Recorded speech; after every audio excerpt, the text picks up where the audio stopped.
A paz do Senhor, meu amado irmão, minha amada irmã, sejam bem-vindos a mais uma videoaula aqui do EBD em Foco. E meu nome é Herberson, né? Eu não posso deixar de me apresentar. Toda semana eu estou colocando aqui no ebdemfoco.com um vídeo, né, explicando a lição da semana, a lição de adultos da revista da CPAD do segundo trimestre de 2016. Então, nesta semana a gente vai estar aqui estudando a lição número 9, e que diz o seguinte: a nova vida em Cristo. Esta lição ela será ministrada aqui no slide, como você já está vendo aí, o slide principal aí na frente, a capa, né? E esse slide ele está disponível para download no site www.ebdenfoco.com. Esse slide você pode baixar lá no site, usar na sua igreja do jeito que você quiser, modificar, tirar meu nome, tirar logo, né, e modificar, fazer o que você quiser usar na sua igreja. Esse slide é para você mesmo usar lá na sua igreja. No ebdenfoco.com você vai ter acesso a um material exclusivo de professores e lá você vai ter acesso ao áudio o áudio da lição, o áudio do comentário, o vídeo do comentário, alguns subsídios e o slide. Então você pode acessar e fazer download e usar. Bem, vamos lá, né? A lição número 9 é a lição que fala da nova vida em Cristo. Então a gente tem estudado esse trimestre a lição que fala da maravilhosa graça, né? Que é o Evangelho de Jesus Cristo revelado a carta aos Romanos. Então a gente tem estudado aí o que o apóstolo Paulo tem falado de vários temas concernentes à nossa vida, e agora ele vai falar da vida prática. Então vamos lá, né? A primeira coisa que a gente vai ver aqui é o texto áureo, que diz o seguinte: rogo-vos, pois, irmãos, pela compaixão de Deus, que apresenteis o vosso corpo em sacrifício vivo, santo e agradável a Deus, que é o vosso culto racional. Verdade prática. A nova vida em Cristo consiste em viver fervorosamente a vitória da cruz. A verdade prática ela resume um pouco o que a lição está querendo dizer, né, como um todo. Então é viver de forma fervorosa, viver de forma prática o que Cristo conquistou na cruz do Calvário. A leitura bíblica se encontra em Romanos 12, de 1 a 12. Não vou fazer essa leitura aqui para a gente ganhar tempo, mas eu suponho que vocês já tenham lido aí. Então você já leu, provavelmente, você que é professor ou aluno. E é o que a gente vai explorar durante toda essa lição. Bem, até o capítulo 11, nós vemos Paulo que ele tratou, né, Paulo tem tratado de assuntos como a pecaminosidade do homem, a justificação somente pela fé em Cristo, Israel no plano da salvação. Ele vem falando desses temas de forma bem detalhada, como que isso encaixou e como que tudo isso culminou na nossa salvação, a salvação dos gentios e também dos judeus. E a gente vê que agora, né, Paulo quer que os crentes tomem consciência que tudo isso tem implicação prática na sua vida. Ou seja, não é só teoria, não é só a gente entender o Evangelho de uma forma teórica, que Jesus veio, morreu, perdoou os nossos pecados e pronto. Não. Temos que viver uma vida que condiz com essa realidade. Bem, aqui no tópico 1, em relação à mordomia da adoração cristã. Aqui no tópico 1 a gente tem um subtópico que diz o seguinte: uma exortação em forma de apelo. Vamos lá. Então aqui nesse subtópico, Paulo ele começa o capítulo 12 dizendo o seguinte: rogo-vos, pois, irmãos, pela compaixão de Deus, que apresentei os vossos corpos em sacrifício vivo, santo e agradável a Deus, que é o vosso culto racional. Então, Romanos 12, 1, a gente vê esse versículo. Essa passagem, a gente vai ver que ela tem uma ligação muito forte com o capítulo 8. Se você olhar o capítulo 8, você poderia pular direto do capítulo 8 para o capítulo 12. Né? Já dá para fazer essa ponte, porque o capítulo 9, 10 e 11 são capítulos que estão falando de Israel. Estão tratando exclusivamente ali de Israel, né? Como que Israel se relaciona nesse plano de salvação, como Israel se encaixa nesse plano de salvação. Então, do capítulo 8 poderia ir direto para o capítulo 12, porque o capítulo 9, 10 e 11 é um parêntese ali que Paulo abre. Mas, né, dando continuidade, Paulo coloca rogo-vos. Então, essa palavra ela está relacionada aí, né, é o termo grego chamado paracaléu, que significa admoestar, encorajar e exortar. Então, Paulo está exortando a igreja. E a palavra exortar, para muitos, é algo ruim. A mensagem foi uma mensagem de exortação, aquela mensagem que chama atenção. Não. Exortar é incentivar. É um termo usado no contexto militar, quando lá o comandante, lá o general queria incentivar as tropas a continuar marchando, a continuar guerreando. Então ele exortava a tropa, então ele incentivava, ele encorajava. Então Paulo ele está aqui nesse momento encorajando os irmãos a viverem de forma santa, a viver uma vida santa. Então, Paulo ele pensou assim: até o momento só escrevi a parte teórica, agora eu vou falar da parte prática. Ou seja, um viver cristão verdadeiro, ele é um viver prático. A vida cristã é uma vida prática, ela não é só teoria. Então a gente às vezes se depara com muitas doutrinas cristãs complicadas e surgem muitas especulações. Mas essas doutrinas não são para nós ficarmos especulando, é para nós vivermos uma vida piedosa. Pode ser a doutrina mais complicada que for da Bíblia, mas ela tem que ter aplicação para a nossa vida, tem que ter aplicação de forma que nós possamos viver uma vida piedosa. O apóstolo Paulo não escreveu lá aquele tema complicado para a gente ficar debatendo e discutindo, com aquelas discussões que não levam a lugar nenhum. Não.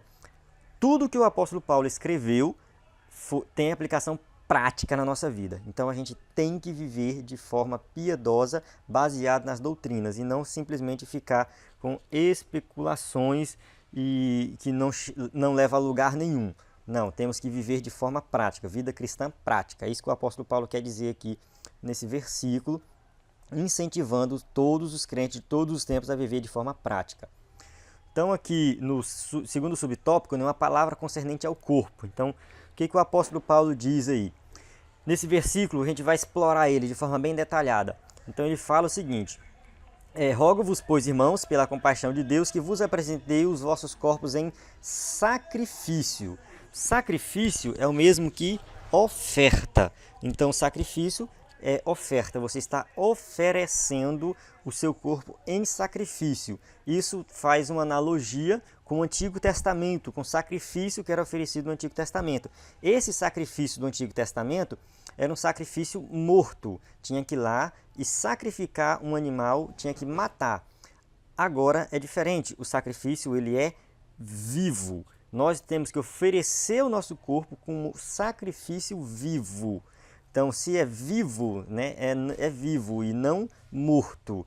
Então, a gente tem isso aí. E além de ser vivo, ele tem que ser santo. A palavra santo significa separado, ou seja, é um sacrifício separado para Deus. E tudo isso vai culminar em algo que é agradável a Deus. Então, se o nosso sacrifício for vivo e santo, ele vai ser agradável a Deus. Então, a gente tem que viver uma vida, né, de forma que nós possamos oferecer, né, um sacrifício vivo e santo que agrada a Deus na sua adoração. Ou seja, quando nós vamos adorar a Deus, esse sacrifício tem que ser vivo e santo. Ele vai culminar numa adoração verdadeira a Deus, uma adoração que agrada a Deus. Então, uma palavra concernente à mente, né? Continuando aí o terceiro subtópico, que diz o seguinte: e não sede conformados com este mundo, mas sede transformados pela renovação do vosso entendimento, para que experimenteis qual seja a boa, agradável e perfeita vontade de Deus. Então a gente vê aqui a palavra transformados. Transformados, o que significa essa palavra transformados? Metamorfoste, mudar de forma, transformar. É daqui que vem a palavra metamorfose. Então, a metamorfose é quando uma coisa muda de um ponto para outro, muda de uma coisa para outra. Ou seja, a borboleta é o melhor exemplo disso. Tem uma lagartinha lá e essa lagarta ela sofre uma metamorfose, ela evolui para uma borboleta. Então acontece uma transformação de uma lagarta para uma borboleta. É uma metamorfose. E a palavra que Paulo usou é essa mesmo, metamorfoste, ou seja, mudar, transformar. Nós temos que tirar aquela mentalidade do mundo e passar a ter uma mentalidade cristã. Essa metamorfose, ela tem que acontecer na vida do cristão. O cristão que se converteu e não mudou a mente, não mudou sua mentalidade, não mudou seu modo de pensar, provavelmente ele não se converteu de verdade. Ele não está convertido, essa conversão dele foi uma conversão falsa.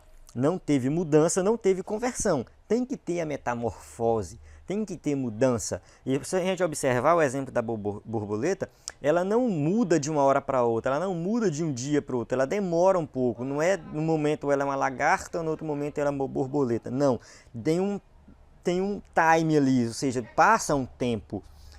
Da mesma forma, como cristãos, não é assim, no momento nós somos do mundo, temos a mentalidade e agora converteu, mudou completamente. Não, tem um tempo também, essa transformação ela acontece com o tempo, mas ela tem que ser alimentada. Então a gente vê aqui, qual é a mente do ímpio? Tem mentira, ódio, palavrões, adultério. A mente dele é cheia de coisas ruins, cheia de coisas pecaminosas. E quando acontece essa metamorfose, essa transformação, ele tem uma mentalidade nova. Amor, verdade, ele vai falar da Bíblia, ele vai ser uma pessoa fiel. Ou seja, muda completamente. A mente tem que mudar. Tem que ter uma metamorfose, tem que ter uma mudança, tem que ter uma transformação. Então, por isso que o apóstolo Paulo fala, né? Transformai-vos pela renovação do vosso entendimento. O entendimento, a mente tem que mudar.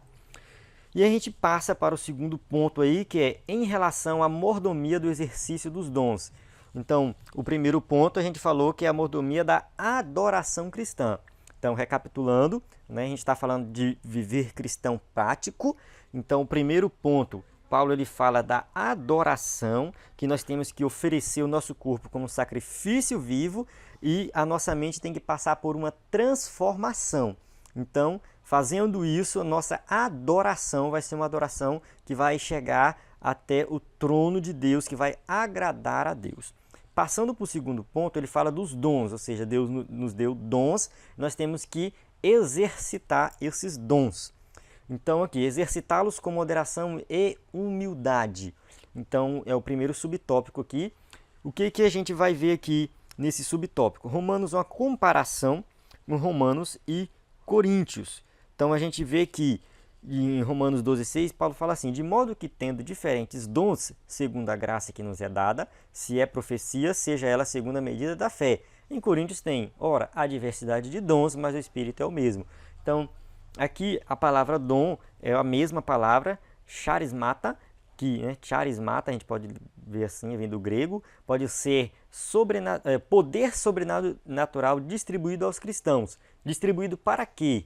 Para exercitar a mordomia cristã, para servir a outros cristãos e servir a Deus. Então, os dons eles foram dados para que nós possamos servir melhor. É algo sobrenatural dado por Deus. Então, vem essa palavra, ela vem de uma outra coisa que vamos falar agora, que diz o seguinte: só um questionamento, abrindo um parênteses. A salvação é pela graça, certo? Ninguém tem dúvida disso. Nós não merecemos, mas nós somos salvos. E os dons é pela graça também ou é por mérito? Será que eu vou ter dons porque eu mereço? Porque se aqui está falando que os dons são distribuídos, é um poder sobrenatural distribuído aos cristãos. Então esse poder sobrenatural é por graça ou por mérito? Tudo é pela graça. Salvação, bênçãos, dons, nada disso é por mérito. a graça, ela vem, é o favor imerecido. Então, tem muitos crentes na igreja que acham que ele é melhor do que os outros para ter um dom. Né? Ah, porque eu sou melhor, eu oro mais, eu faço isso, eu faço aquilo. Tudo bem, se você orar mais, se você buscar mais, você com certeza vai receber mais. Mas nunca pense que isso é por mérito, porque você merece. Sempre é pela graça, sempre é um favor imerecido. Imerecido. E esse favor imerecido é para servir, não para ser servido. Então a gente tem que ter sempre isso em mente. Dons, toda vez que a Bíblia fala de dons, é pela graça. A palavra graça é charis, a palavra dom é charisma, charismata. Então vem da mesma raiz. Mesma raiz. A graça é um dom de Deus, né? Ou seja, o dom da salvação.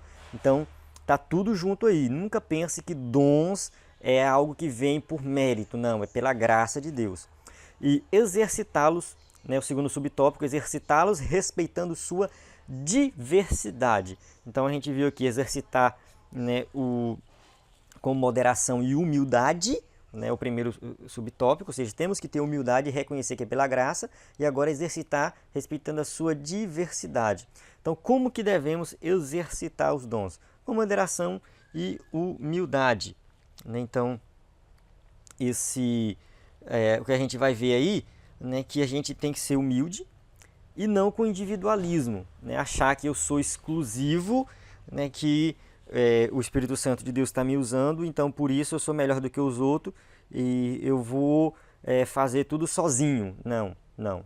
Ele usa individualmente cada um, mas isso não significa que nós temos que ser individualistas, não. O dom espiritual é dado para servir a todos, não o individualismo. Então, não existe um corpo formado por um membro. Da mesma forma, o Senhor não quer que os dons operem através de uma única pessoa. Então, os dons aí vão operar através do corpo de Cristo. E quem é o corpo de Cristo? Todos os membros fazem parte do corpo de Cristo. Então, se todos os membros fazem parte do corpo de Cristo, então eu não vou aqui achar que eu sou exclusivo. Não, todos podem sim receber dons espirituais. O terceiro subtópico a gente vai ver aqui, exercitá-los com esmero e regularidade. Então, quem deve exercitar os dons? Então, como já foi falado, todos, né? Então a gente vê assim, pastores, presbíteros, diáconos, ou seja, todos que estão fazendo parte ali da liderança da igreja, o porteiro, os jovens, as irmãs, ou seja, todos os salvos, leigos e clérigos, ou seja, todos os irmãos que participam ali da igreja e todos aqueles que exercem algum cargo na igreja, que é um pastor, que é um presbítero, que é um auxiliar, que é um diácono, que é um evangelista. Todos os dons espirituais devem ser exercitados, né, exercidos, né, na verdade, nós temos que exercer todos, independente do cargo que tem na igreja, porque todos fazemos parte do corpo de Cristo. Agora a gente vai, né, partir para o terceiro ponto, em relação à mordomia da prática das virtudes cristãs. Então, a gente vai partir mais aqui para a parte e direto para a parte prática. Então, nós temos que exercitar o amor. Exercitar o amor. Então, a gente vai ver aqui que, de acordo com a sociedade, o que é o amor de acordo com a sociedade?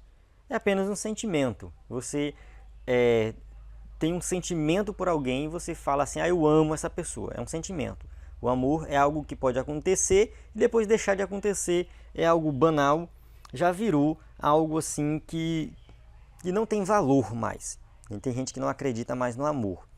De acordo com a Bíblia, o amor ele brota de dentro do caráter de uma pessoa regenerada. Então, o amor ele não é apenas um sentimento. O verdadeiro amor ele tem a ver com a transformação que o crente passa. Então, o verdadeiro amor, é difícil entender e esclarecer, né, o que é o amor de forma completa. Essa palavra que vem do grego chamada ágape, que é o amor que a Bíblia fala, o amor incondicional de Deus, o amor de Deus para com o homem, e também tem o amor do homem para com outros homens, o amor ao próximo. É difícil, mas a gente tem que ler a Bíblia e entender que o amor ele não é apenas um sentimento, mas ele é algo prático. Ele é algo prático. Uma pessoa que tem um caráter diferente, um caráter regenerado, ela vai amar, mas ela vai amar não como um sentimento, mas de forma prática. Então, o amor ele não pode ser fingido e nem praticado com hipocrisia. É algo autêntico, né? E ver o outro antes de si mesmo. Ou seja, eu não posso, se eu digo que eu amo o próximo como a mim mesmo, eu tenho que ver algo melhor para ele do que para mim. Então, amar é isso, é você desejar o melhor para o outro do que para você mesmo. Isso não é fácil, isso é difícil, mas esse é o amor que a Bíblia fala. Deus ele nos amou de forma incondicional. Mesmo nós não amando Deus, Deus nos amou. É a prova de maior amor que ele enviou Cristo para morrer por nós na cruz do Calvário. Esse é o amor, o máximo, né, que Deus veio mostrar para nós do verdadeiro amor.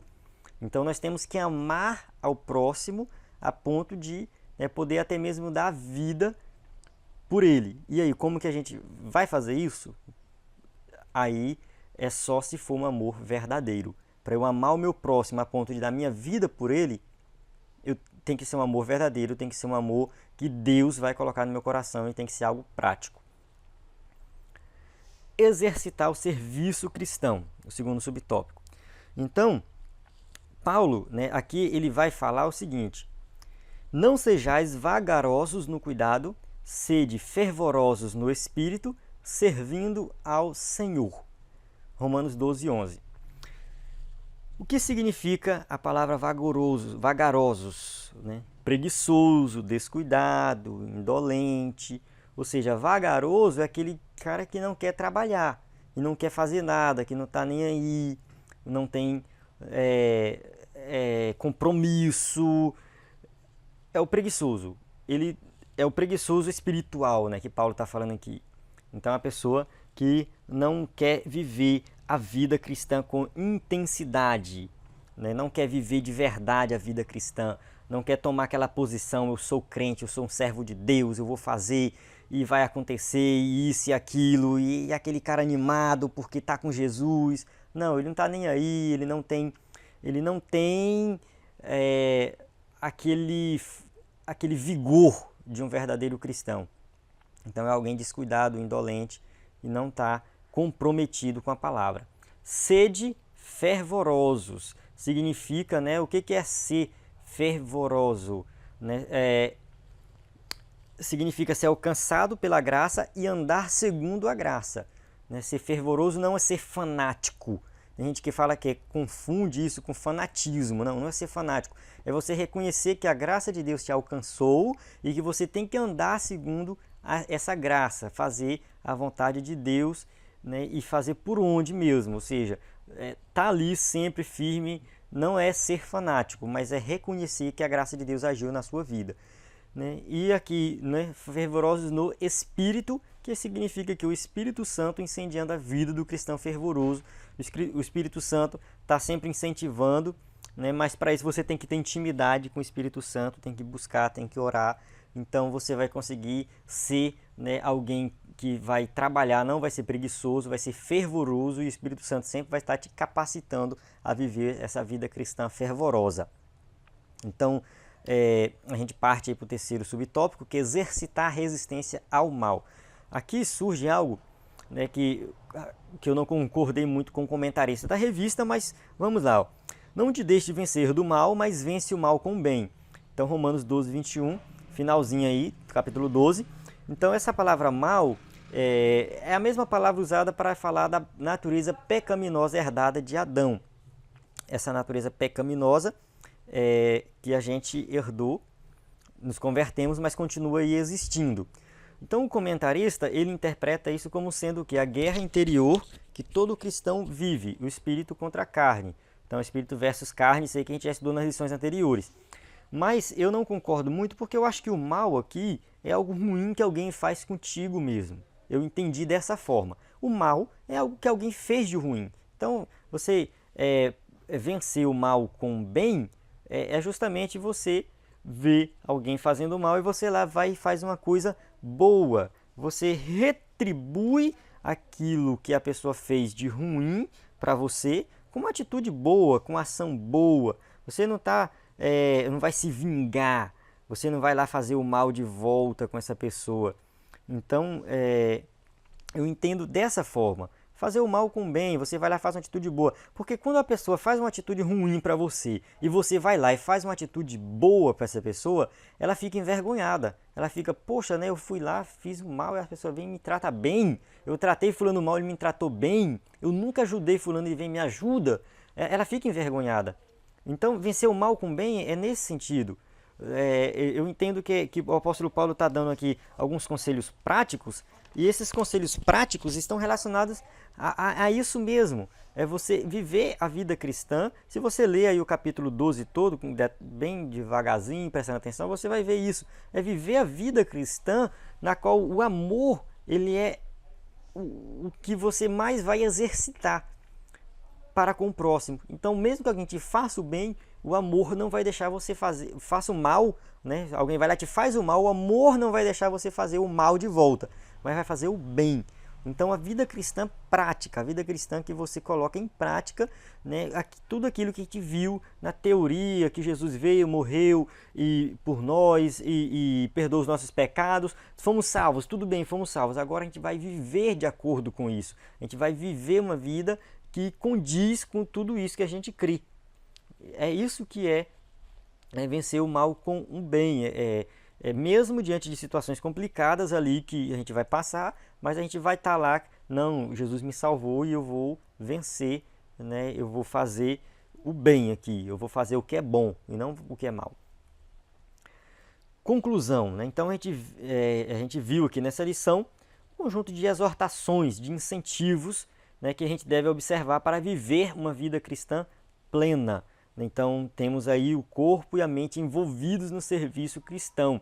Então, tudo isso vem para que nós possamos viver uma vida cristã completa. O nosso corpo tem que ser oferecido como sacrifício vivo, a nossa mente tem que ser transformada e nós temos que exercitar os dons, né, para o crescimento da igreja, para a união e não com o individualismo. Então, exercitar os dons para que a obra de Deus venha crescer, não para que eu ou uma pessoa individualmente venha crescer. Então, se a igreja é o corpo de Cristo, como o corpo ela deve viver, né? Então, o corpo tem que viver e temos que fazer a obra, trabalhar para que o corpo viva. Nós, né, somos aí nós somos a igreja e a igreja é o corpo de Cristo. Então, né, resumindo tudo, a vida cristã deve ser prática e não teórica. Então a gente tem que viver essa vida cristã prática. Então tá, a gente encerra aqui, bibliografia recomendada, alguns livros que eu uso aí para fazer o comentário da lição e falando aí, né, para você novamente acessar o ebdenfoco.com e lá você vai ter esse conteúdo exclusivo lá para você, um conteúdo que você pode acessar, fazer o download do slide, que você pode assistir o comentário, você pode pegar algum subsídio, enfim, tá lá para todos os que têm interesse em estudar e se aprofundar na palavra de Deus. Amém, até a próxima aula.